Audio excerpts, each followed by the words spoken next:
The woman was talking on the phone. When the phone line was suddenly pulled, Ellie thought it was a prank from the kids. Girls, you come out of there right now!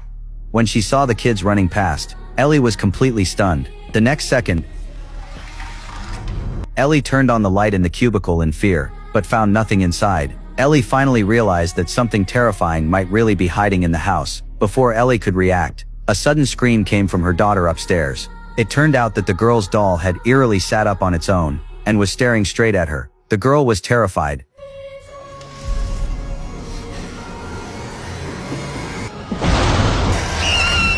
That night at dinner, the girl told her parents what happened. The air around the table froze instantly. The eldest daughter, Lucy, suggested moving out immediately, but their father refused, because the family wasn't well off. For a family of 8, relocating would cost a lot of money. The father comforted everyone, saying he had already reported the strange happenings to the church, and that once the priest arrived everything would be fine. But Lucy didn't agree with her parents. She was deeply uneasy, and felt they had to leave right away. That night, Lucy's younger sister shared her own suspicion. Ever since that antique mirror entered the house, strange things had been happening non-stop. Hearing her sister's words, Lucy also sensed something was wrong. A few days earlier, to celebrate Lucy's birthday, their grandfather had bought her a coming-of-age gift from a flea market. When Lucy opened the package, she found a strangely shaped antique mirror inside. She was delighted, but at that moment, the family dog suddenly began barking madly at the mirror. Lucy thought the dog was just acting up, so she didn't pay much attention. She sat down at the table ready to make her wish, but just as she was about to blow out the candles mysteriously went out on their own.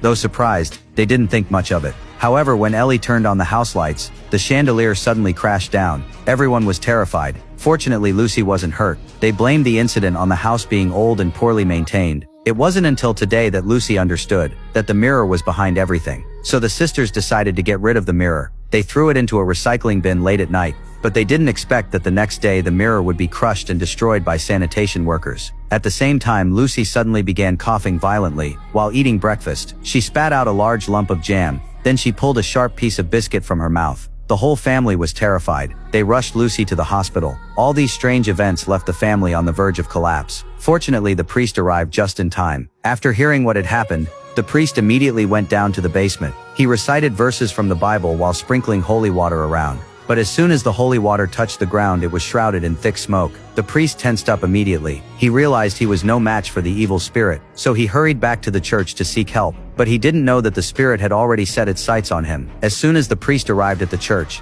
jam began dripping from his nose. Then the wires outside started moving on their own. The priest carefully looked around, only to find that the receptionist had mysteriously vanished. Realizing something was wrong, the priest tried to flee in terror, but every door and window in